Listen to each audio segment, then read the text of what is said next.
a leer en el Evangelio de Juan una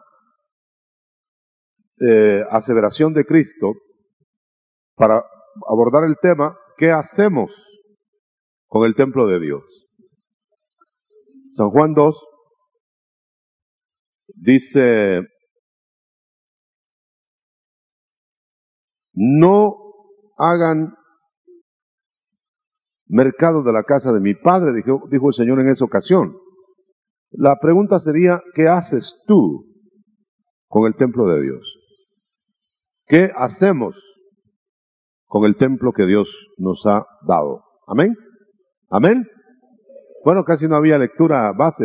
Pueden sentarse, vamos a volver a entrar ahí en eso.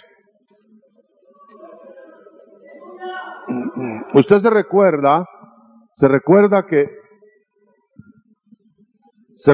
que el Señor, después de estar llamando discípulos, se dedicó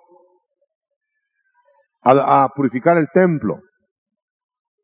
Iba a purificar el templo, pero cuando nosotros hablamos de templo, generalmente estamos pensando en la casa, en el edificio, en el lugar a donde vamos a adorar, a buscar a Dios. Pero aquí yo quiero tomar el ángulo no del lugar edificado. Evidentemente también hay lugares edificados para eso, y qué hacemos ahí es tal vez menos importante, porque lo que hacemos ahí generalmente está ya trazado, uniformado. Tal vez es menos importante de lo que hacemos en el templo que anda siempre con nosotros, el cuerpo. El templo es el cuerpo es el templo del Espíritu. Bueno, entonces el Señor mismo dijo, ¿verdad?, que su cuerpo tenía que ser destruido y reconstruido. El templo, destruyan este templo. Fíjese, verso 19. Destruyan este templo. Pero él se refería al cuerpo. Entonces yo me quiero referir al cuerpo. ¿Qué hacemos de ese lugar, el cuerpo, que es casa, que Dios quiere ocupar? De hecho, ocupa ya. ¿Cuántos son templos del Espíritu? Templo de Cristo. ¿El Señor está dentro? Usted es templo. Entonces, ahora ese templo puede dársele visos, usos diferentes, distintos. Puede ser un templo en que adentro de ese templo de Dios, fíjese que estoy hablando del templo de Dios, sea utilizado, ocupado para otros menesteres. En el templo que el Señor visitó en Jerusalén, que evidentemente era casa, mi casa, dice Dios, había sido utilizado, lo vemos aquí, en que había de todo. Había de todo. ¿Qué había? Había vendedores, ¿qué más había? Cambiadores de dinero. O sea que en el lugar, que ahí era literalmente un edificio, pero que ahora estamos hablando en el templo nosotros, ¿qué hacemos ahí para convertir el templo en un lugar de honra o de deshonra para Dios?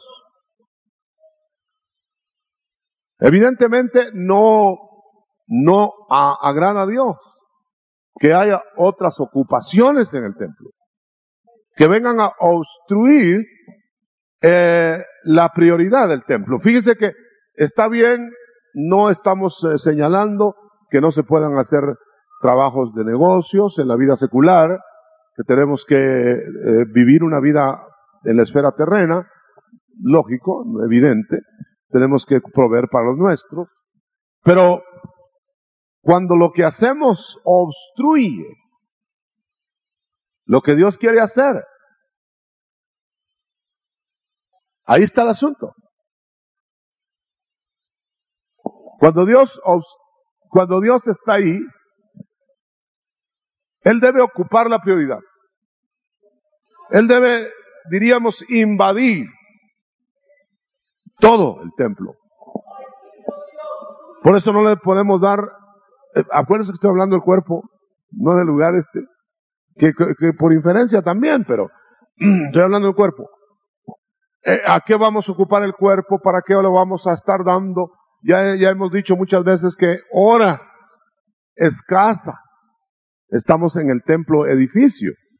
Pero ¿cuánto tiempo está usted en este templo? ¿Me oyó? ¿Cuánto tiempo está aquí? ¿Todo el tiempo? Entonces, estamos hablando más que todo de la ocupación las 24 horas del día. Ya no es de una adoración un momento, una hora de esto, una media hora de otro, sino es una estancia perenne, una ocupación prioritaria, perenne, aún durmiendo. ¿No dice la Escritura que mi corazón, yo dormía, pero mi corazón velaba? ¿En qué actitud te fuiste a dormir? ¿En qué actitud despiertas? Entonces, ocupa aún el sueño. Dios puede hablar en el sueño. Para Dios no hay interrupción para hablar con ese su templo, ni aún en la muerte, ni mucho menos en el sueño. Habló a fulano, dice la Biblia, en sueños. Bueno, entonces, por eso es que tiene tanta importancia este tema. Yo quisiera que nosotros viéramos en esta oportunidad una limpieza del templo que es el cuerpo. Se acercaba la fiesta de la Pascua de los judíos y Jesús iba a Jerusalén. Y encontró en el templo a los vendedores de bueyes, a las ovejas y palomas, a los que estaban sentados en los puestos donde se cambia dinero, a la gente. Al verlo Jesús, ¿por qué hizo un chicote?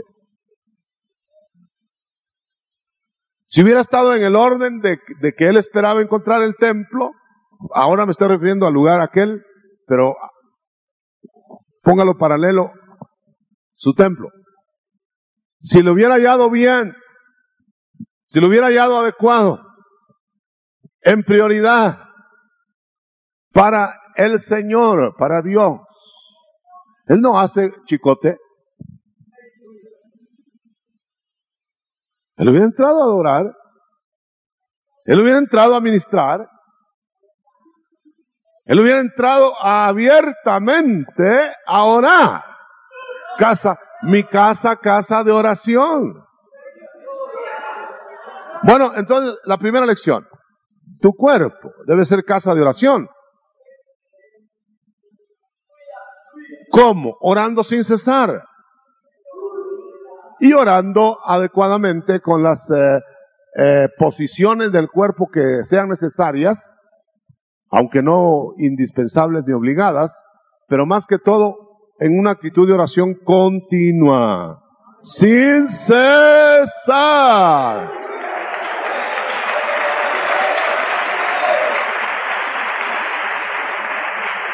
Yo diría que un cristiano espiritual no tiene tiempo para aburrirse.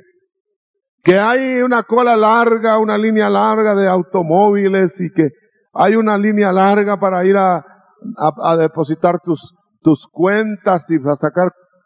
Está bien, eso es la vida natural, pero ¿te aburriría estar si estuvieras en una actitud votiva?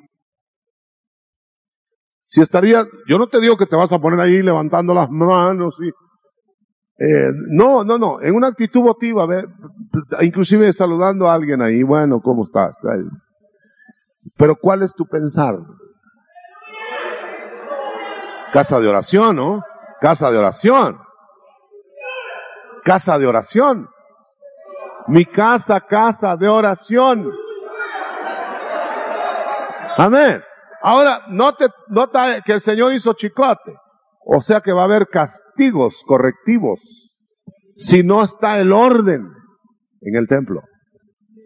Entonces, claro está que ya cuando tú y yo podemos hacer algo que incumbe al terreno secular, pero que ofende al Señor, o que sustituye la actitud corporal a Dios para que el Espíritu se sienta bien, santo, el Espíritu Santo, el Espíritu del hombre también, en comunión, y que se sienta bien el mismo cuerpo, y que el alma se regocije. Bueno, entonces el Señor no va a hacer chicote. El chicote lo provocó que encontró el templo ocupado en otras cosas. A veces nosotros nos preguntamos, ¿por qué me vino esto? ¿Por qué me vino lo otro? ¿Qué será? Bueno, entonces yo contesto de parte de la Escritura, no será que el templo está siendo ofensivo al Señor. ¿No será que cuando el Señor hace así, qué pasa en casa cuando los muchachos están molestando y el papá hace así? ¿Qué va a pasar? No va a ser llevar caramelos. Los hinchos no llevan caramelos. Bueno, entonces a la pregunta, ¿y por qué me pasará esto? ¿Y por qué me pasará lo otro? ¿No será que el Señor está a la puerta viendo que tu templo está siendo ocupado en otras cosas?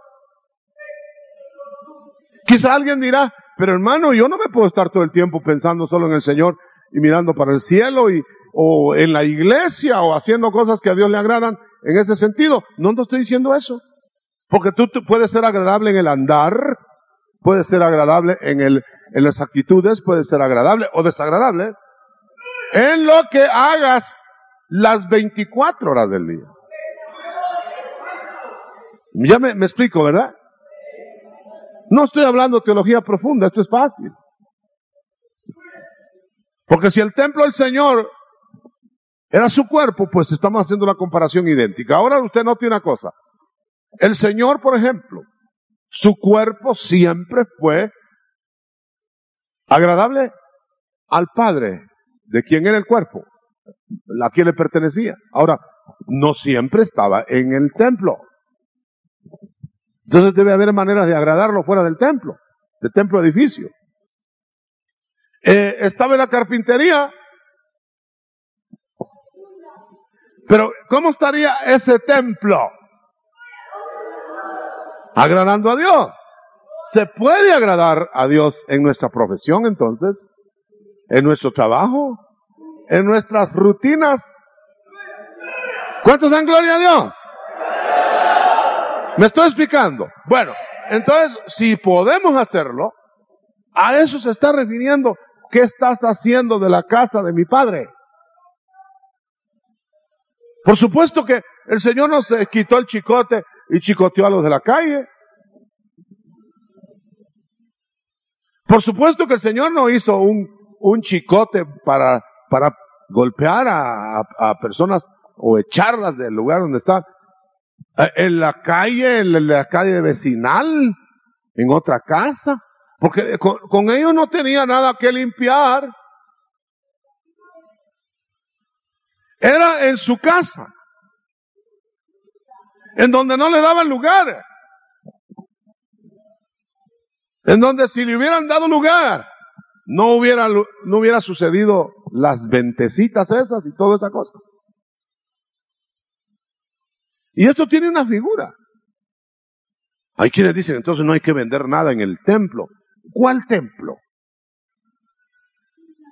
Quitamos todas las tiendas de enfrente y todas las... No empequeñezcamos la palabra. Por supuesto que también hay que honrar los lugares donde Dios se manifiesta cuando estamos nosotros. Pero entonces no podríamos ir a estadios. Porque ahí inmediatamente que uno sale de ahí lo deshonran, ¿verdad? Entonces no se debe tratar tanto de lugares. ¿Cuánto de este? Que lo puedes llevar a cualquier lugar y ahí podréis ser agradable o no a Dios. Yo te podría preguntar ahora, no importa que estés aquí, como podrías estar en tu casa, pues muchos oyentes de la radio están en casa, ¿no? ¿Qué estás haciendo con tu templo? O mejor dicho, con tu cuerpo, que es templo del Espíritu. ¿Qué hiciste en el día en el templo?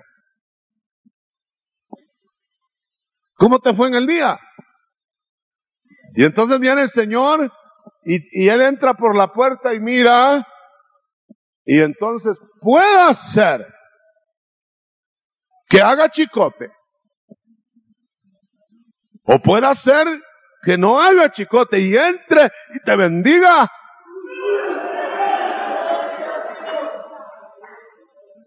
Aleluya.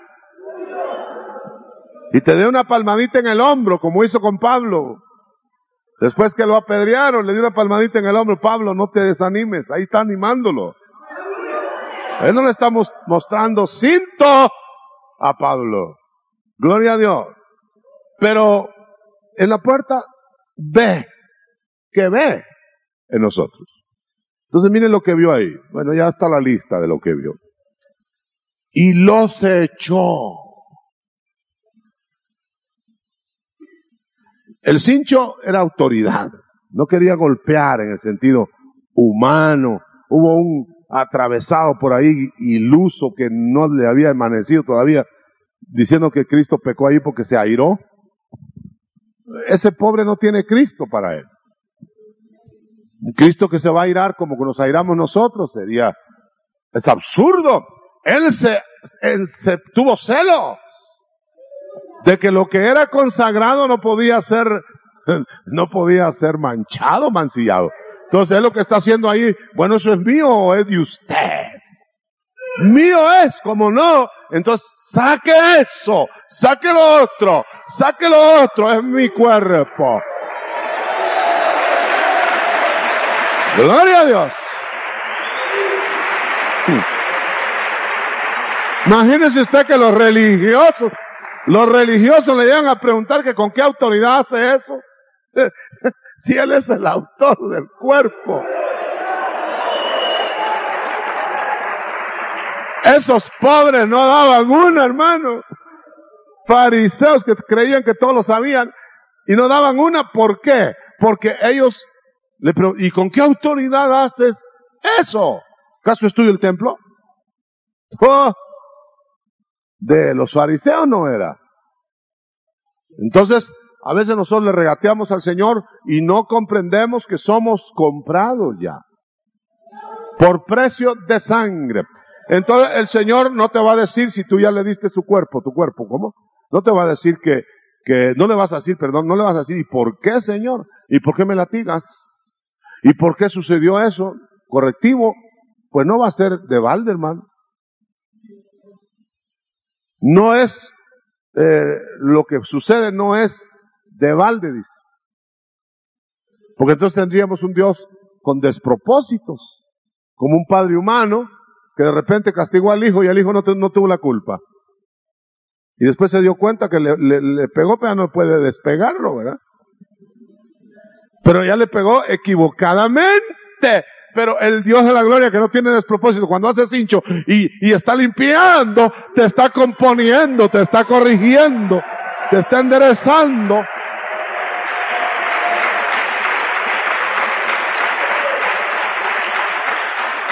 ¿Me va a permitir usted una libertad? No tiene que contestarlo obligadamente. Pero note una cosa. ¿No cree usted que hay gente que todo el día le están corrigiendo? Pues no va a ser porque es muy consagrado. Entonces hay gente que dice, ¿y qué será que a mí me toca siempre? Me cae. Mire, yo sí que si salgo con el pie izquierdo, me cae. ¿No será que ese templo hay que arreglarlo? Le voy a hacer una pregunta indiscreta. Si quiere, no levanta la mano. ¿Cuántos creen que necesitan que Cristo entre a limpiar? Unos cuantos. A los demás que no levantaron la mano, también los van a limpiar.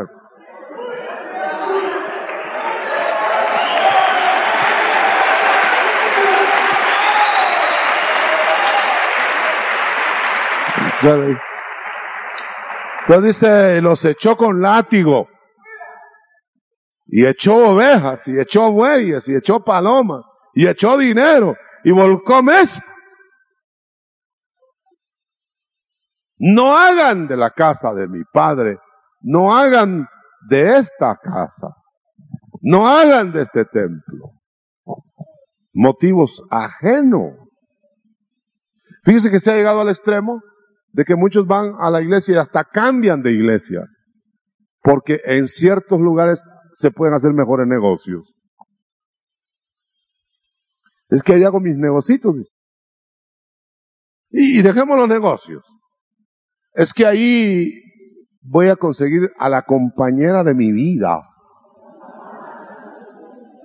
Entonces llega a la iglesia para buscar compañera. Está bueno si la hay ahí, mejor si la hay ahí.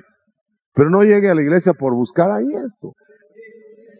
No es el Señor casamientero. Ahora que la haya hallado ahí, ya no tengo yo la culpa. Ni usted, el Señor se la puso. Yo sería que la hallara en otra parte. Pero lo que estamos diciendo que la prioridad no es esa, pues. Es que tengo que ir a hablar con la comadre que hace rato que no la miro, y como solo ahí se mantiene, allá voy.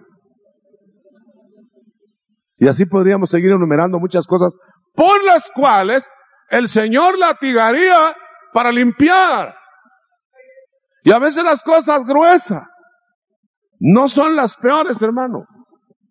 Son las cosas sencillas, simples. Las zorritas son las que echan a perder las viñas, no son los elefantes. Los elefantes no nos dejan entrar a las viñas, aplastan con una manotada de ellos, aplastan las viñas, pero las zorritas, es una zorrita, es otra zorrita. Echamos al elefante y las zorritas nos acaban la viña. Entonces son cosas pequeñas, son cosas que a veces no trascienden. A veces, aparentemente, no se ven. Bueno, podríamos enumerar una larga lista. Entonces, sus discípulos se acordaron cuando vieron al Señor molesto, airado en el celo santo. Se acordaron que de la escritura que dice, me consume el celo por tu casa. Entonces quiere decir que el Señor, hermano, y no lo notamos mucho, el Señor vino a celar la casa del Padre. ¿De acuerdo? Y dejó al Espíritu Santo celando la casa por dentro. La celó él por fuera, con chicote. Y la cela el Espíritu Santo sin chicote por dentro. Entonces estamos siendo celados. ¿Qué es ese celo? Es el celo de que la prioridad la tenga el Padre, que el Padre sea el motivo máximo, nuestra alegría, nuestro gozo, nuestro andar, todo nuestro sueño, nuestro trabajar, sea el Padre. ¡El Padre! Gloria a Dios. Si tú o yo no entramos en esa realidad, esperemos un chicotazo. No se va a exceptuar. Porque al que toma por hijo lo castiga. Correctivamente. Al que no le es hijo, lo deja. Que las palomas, que entren las palomas. Que negocios turbios, que está sucio, que se ensucie más. Entonces la casa esa no va a ser limpiada porque no es casa de él, pero la casa de él va a ser limpiada. A ver cuántos lo creen, palmen al Señor. ¿Lo cree usted?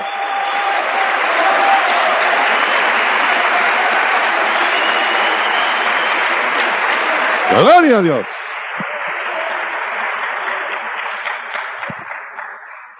Los judíos se enojaron porque estaba limpiando el templo. Entonces le preguntaron, ¿con qué prueba nos das de que tu autoridad es legítima para hacer esto? Te encargaron los encargados del templo que sacaras a los que ellos les dieron permiso por escrito de que vinieran a vender ahí. Tú vas a enderezar acá lo que autorizaron los encargados del templo. Eso le están diciendo. Y Jesús les contestó, destruyan este templo. Destrúyanlo. En otras palabras, lo estaban ya destruyendo por dentro. Pero destruyanlo. Y en 3 días lo volveré a levantar. Por eso, hermano, el verdadero templo de Dios hasta el 3er milenio va a ser levantado. Van 2000, ¿verdad? Ya vamos a llegar a los 2000, ¿no? Pero va a haber un templo allá en el Medio Oriente. No, ese no es, hermano. Es el otro, que faltan 1000 después de los 2000. Aleluya.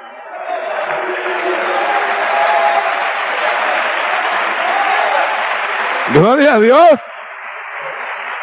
Que lo describe Ezequiel.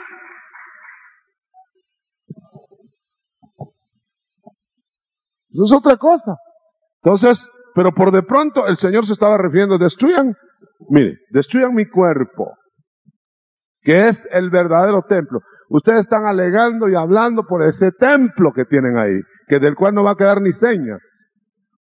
¿Por qué no entienden que el templo soy yo mismo? Les dijo Cristo. Y lo van a destruir ustedes. Pero en 3 días yo lo levanto. Y entonces salió la noticia que él iba a levantar el templo. Miren lo que dice aquí, los judíos les fueron a decir a otros por allá, ¿el qué? Oye tú, el templo que se levantó, que se levantó, ¿no tardaron 46 años trabajando? Sí, y siempre se atrasaban los trabajadores, y ahí estaban haciendo el templo. ¿Y él lo va a levantar en 3 días? No, pues eso no puede ser. Pero él hablaba de su cuerpo. Pero nosotros no entendían las cosas espirituales. Ahora yo le digo, ellos no esperarían que se levantara el templo, el material ahí, en 3 días. Que hubiera sido un milagro, una hazaña, ¿no? Pero ¿cómo podían entonces creer que se pudiera levantar un organismo destruido en 3 días? ¿No le parece a usted que es más difícil? Cualquiera puede levantar, aunque se tarde 100 años haciendo un templo, lo puede levantar. Pero levantar un organismo destruido, hacerlo con vida otra vez, eso será más difícil.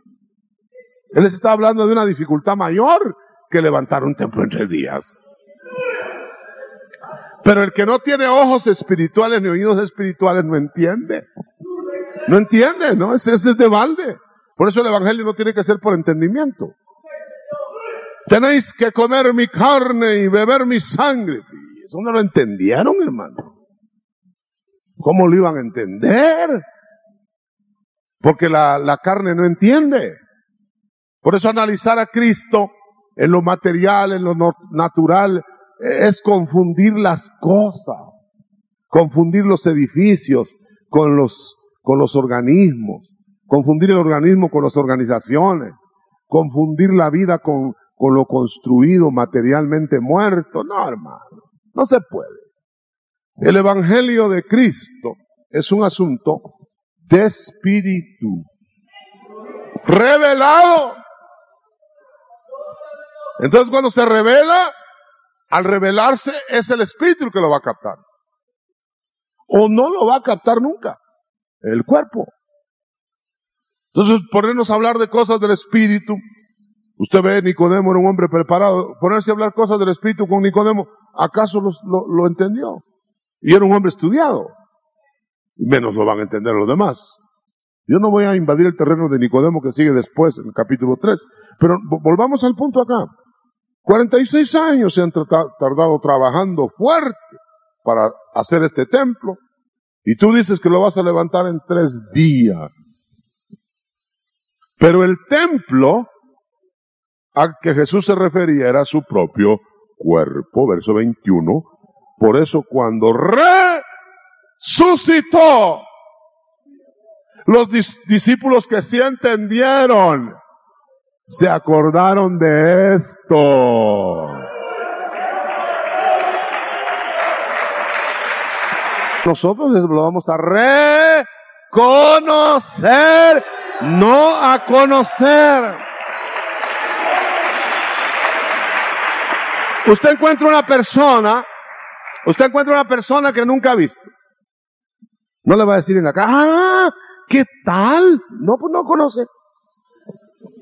No conoce. Usted le puede ser que diga quién será ese señor. Pero si usted lo conoció antes y en eso lo ve y se recuerda, ¿qué tal? Lo está reconociendo.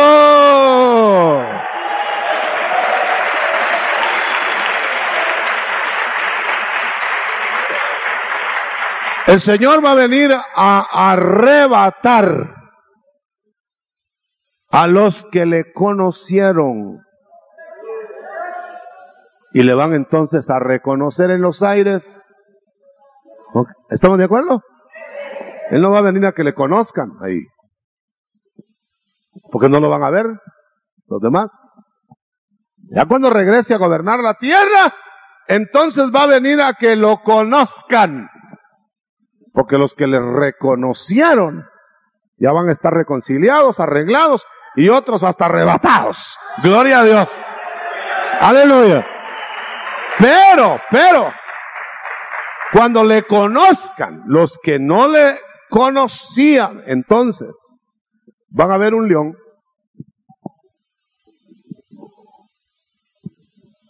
Los que le conocieron antes en la gracia, van a ver un cordero. Y dice, Cordero de Dios, te estaba esperando por las bodas del cordero, ¿verdad? Para las bodas del cordero. Pero nosotros vamos a decir, ¡uy, un león! Yo no espero un león. Peñas, cubrirnos del león.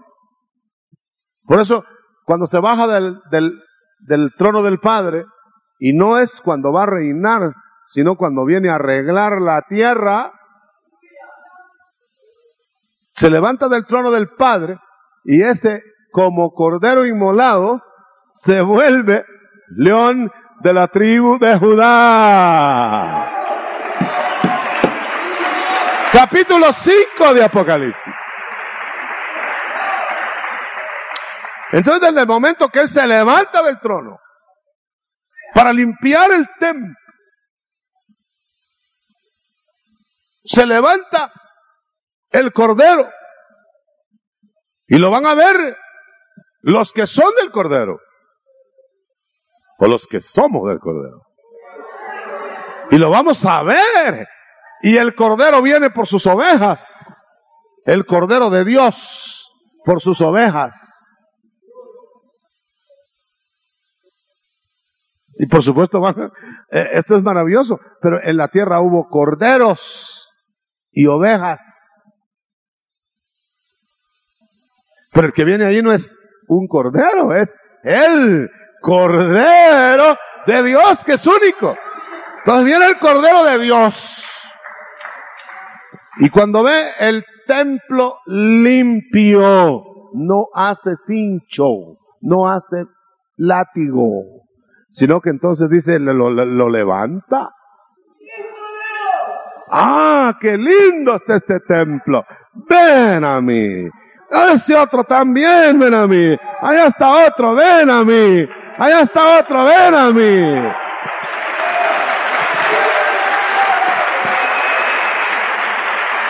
¿Para qué?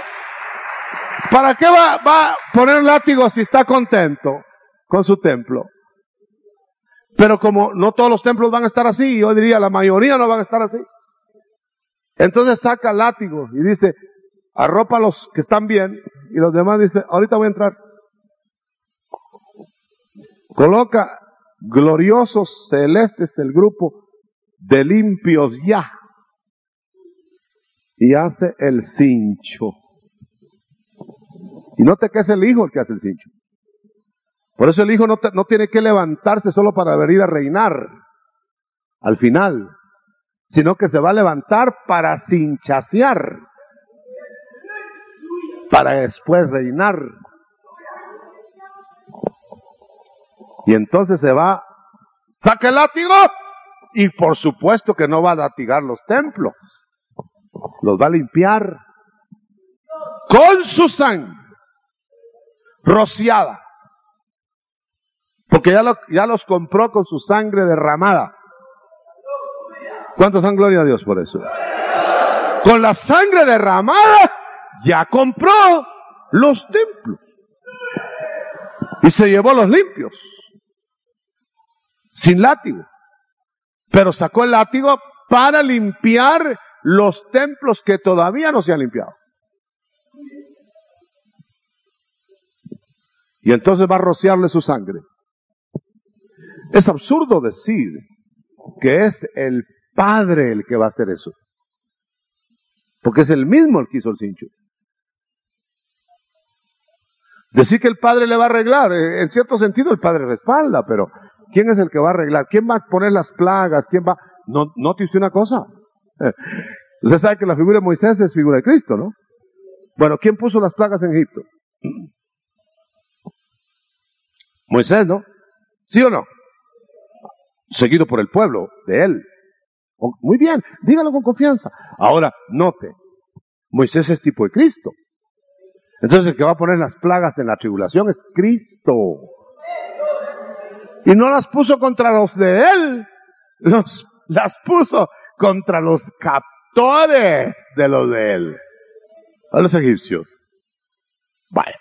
Entonces usted nota que hay un cordero que derrama la sangre y de él son los cuerpos. Pero hay un león de la tribu de Judá que limpia y hace aspersión de su sangre en los templos ya comprados. Ahora una pregunta, ¿a quién le pertenecerá el templo entonces? Mire qué absurda la pregunta de estos fariseos. ¿Y con qué autoridad acaso estudio el templo? El Señor les pudo haber dicho, ¿cómo no? Si el Padre me legó toda la herencia. Y ese es el templo, que ustedes no me lo den, que ustedes no se entreguen, que ustedes no se rindan, es otra cosa. ¿Y sabe qué es lo más tremendo? Que los de adentro del templo permitieran que hubiera otras cosas. Eso es más delicado que los otros de la calle no entiendan eso. Que usted y yo podamos resistirnos delante de Dios y decirle, Señor, bueno, yo te presto un rato el templo, como sucede en los Estados Unidos por falta de templos, y usted sabe que hay mucho problema allá. Los hermanos que están allá les dan templos para que los ocupen por horas, etcétera, ¿verdad? Fíjese, ¿cómo va a estar contento el Señor en el sentido espiritual que nosotros le prestemos el templo unas cuantas horas? Y apúrese, porque después hay una parranda. Usted se asusta de eso. Yo vi una fotografía en donde en Alemania, en una iglesia que estaba la fotografía ahí, estaba la parranda en los pasillos. Y el que estaba dando el sermón, que como que ya había terminado el sermón, entonces empezó la parranda y la bailadera en parejas por los pasillos y todos los demás mirando, pero oiga bien esto, qué terrible, hermano. Al rato había un desfile de modas en calzoneta en el edificio. Ese es un ejemplo pálido de lo que hacemos nosotros con este templo.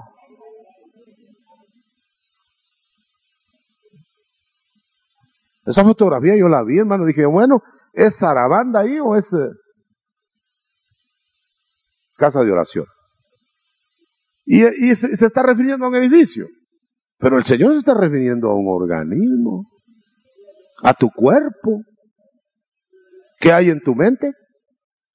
¿En qué ocupas esa sección del templo? En el día que se llama mente, ¿en qué lo ocupas?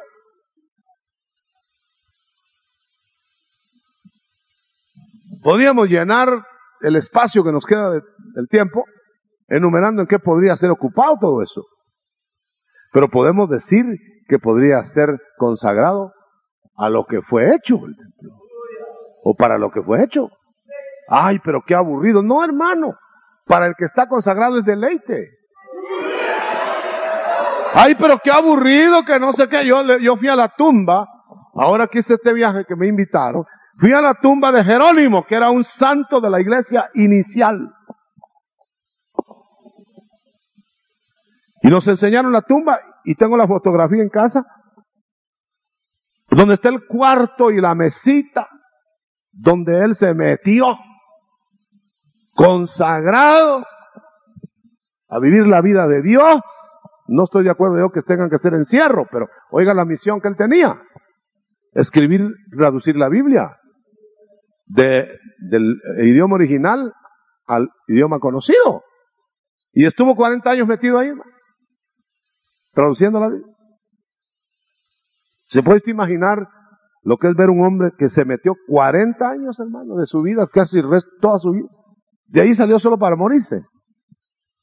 Pero entregó la traducción, la joya de la traducción, de los 70, porque fue la Biblia que el Señor usó. No el papel, porque eso fue 300 años después de Cristo. Pero la Biblia que Cristo usó fue la de los 70. Mejor dicho, la que tenían originalmente, de la que salió la Biblia de los 70. ¿Cómo puede hacer lo mismo una persona consagrada 40 años metido en un cuarto entregando el mensaje de Dios para los idiomas conocidos, que una persona que ande por la calle silbando todo el día viendo qué sucede? ¿Cómo hacer lo mismo? Por eso hay categorías y hay rangos. Usted da al templo que Dios le compró con su sangre, se lo da a él, pues se lo va a bendecir, no se lo va a chicotear, hermano. Y si va a usar látigo, será porque lo quiere limpio, porque él va a accionar ahí, hermano.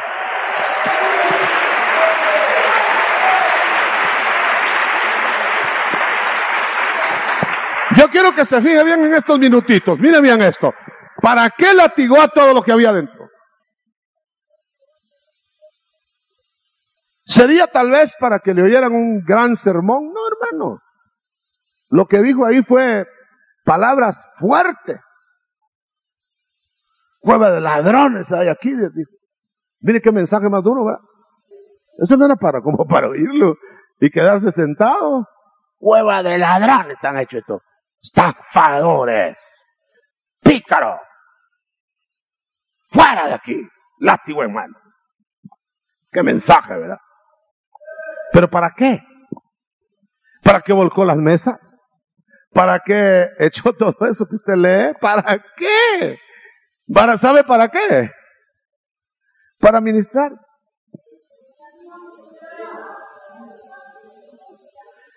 Y cuando ministró, hasta los que maman alabaron.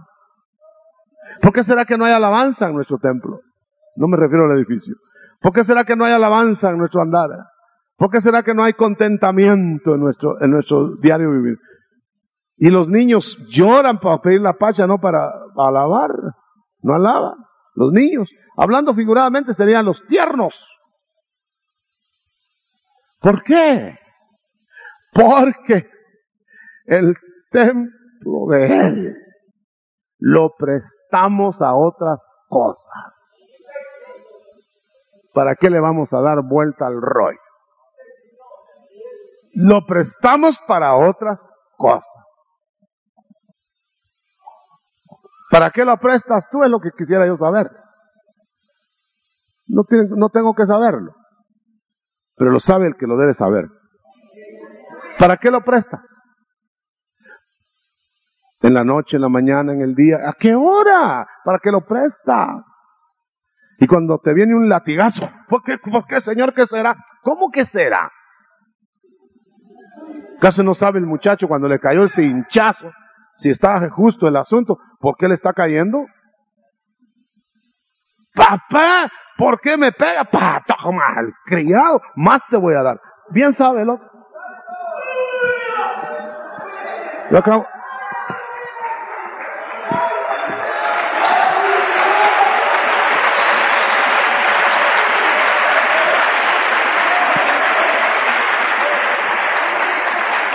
Acabo de estar yo platicando con el único hermano que yo tengo. Fuimos a visitar con mi esposa una noche, entonces ahí me estaba poniendo colorado porque me estaba diciendo delante de mi esposa, ¿te acordás cuando nos daban papá? Sí, haciéndome yo como que a mí nunca me dieron, ¿verdad? Pero, y vos eras el que salías corriendo, me decía. Pues yo no me esperaba de que me dieran, ¿verdad? Pero fíjese que yo era el que salía corriendo, pero mi hermano era el que le quería quitar el chicote. Pero sea mi hermano, sea yo, me estaba cayendo, y yo sabía por qué, porque cuando papá me decía de entrada, que yo llegaba, Otoniel, como que le gustaba mucho el nombre, decía, Otoniel, dije yo, ¿ya qué haría? Ya sé. Sí, papá. Mal, pao. Bueno, ya sabía yo. Porque cuando llegaba yo y decía, Tito,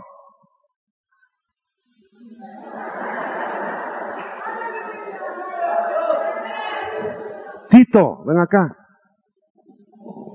Pero cuando decía Otoniel, me ponía 3 pantalones.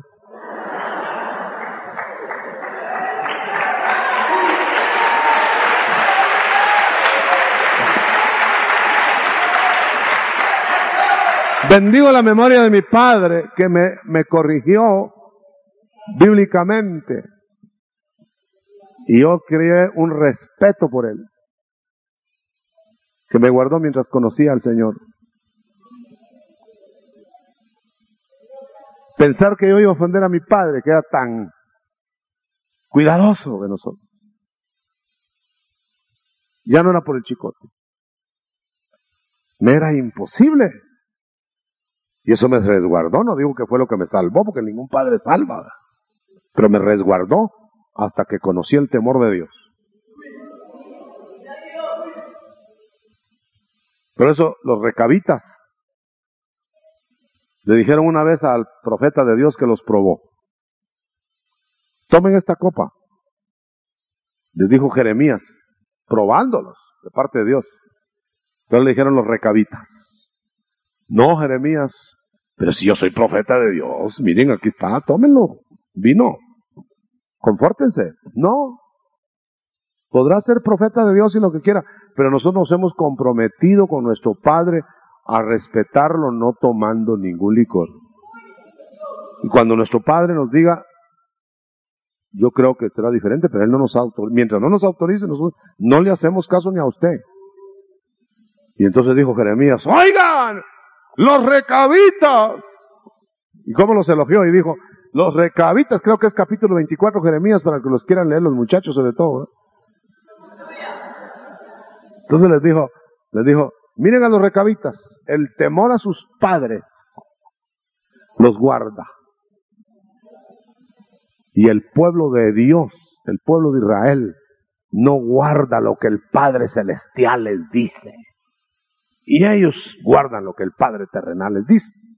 Por eso dice el Nuevo Testamento, si nosotros respetábamos a nuestro Padre terrenal, ¿cómo no vamos a respetar al Padre de los Espíritus?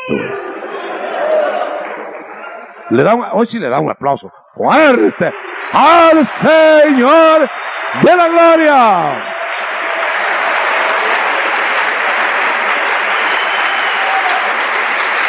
¡Aleluya! Bendiga a su padre que le ha corregido. Y padres de familia o futuros padres de familia, que los bendigan sus hijos porque los corrijan. Y no que los maldigan porque nunca los corrigieron.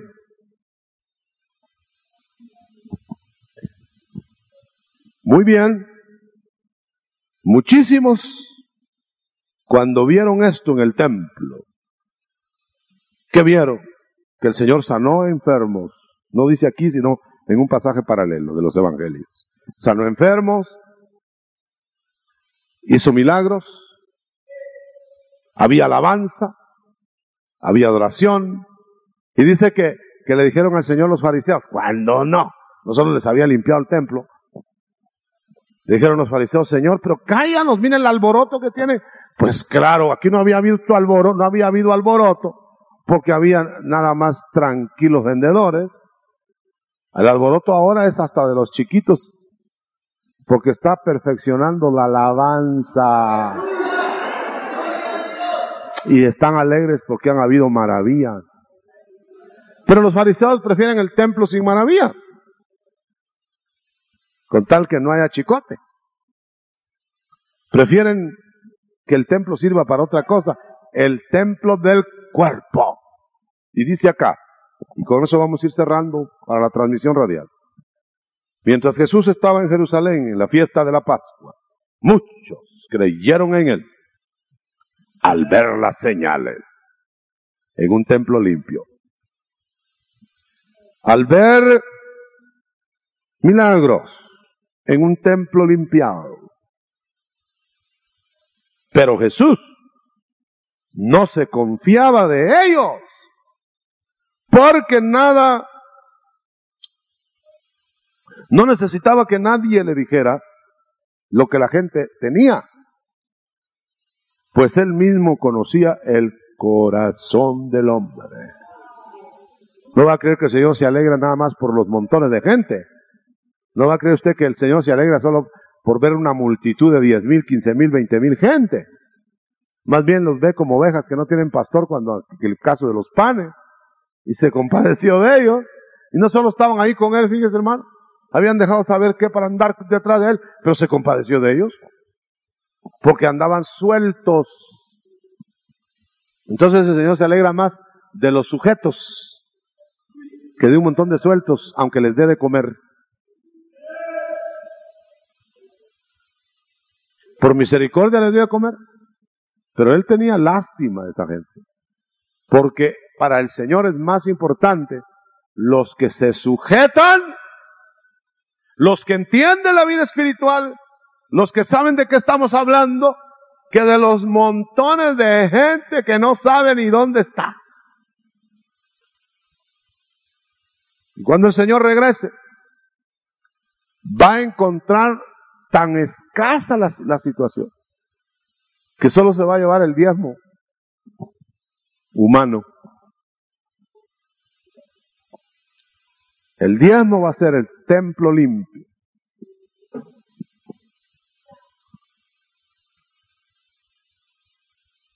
Después viene por las ofrendas. Ese es mi dicho ahora. Vendrá primero por el diezmo, que es de Dios, y que es para la casa de Dios. Y después viene por las ofrendas que le sirven a los hombres.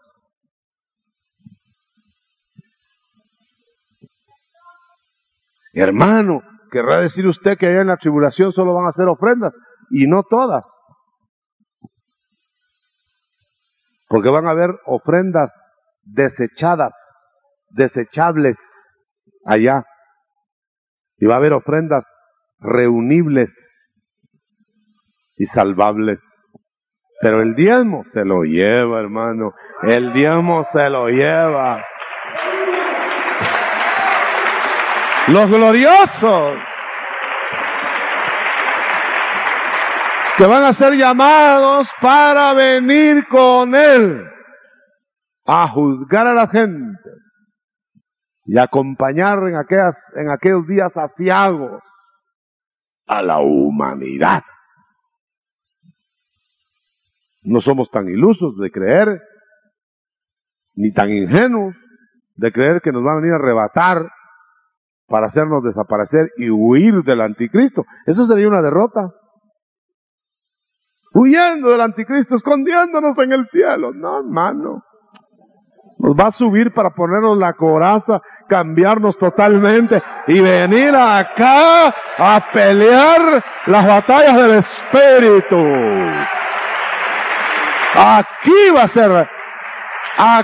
a ser la pelea.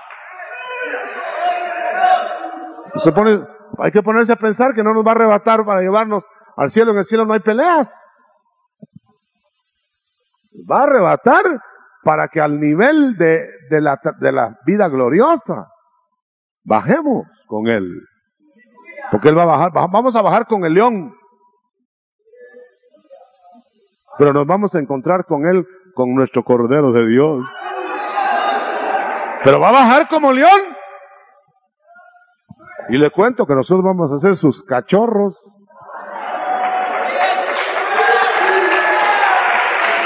Sí.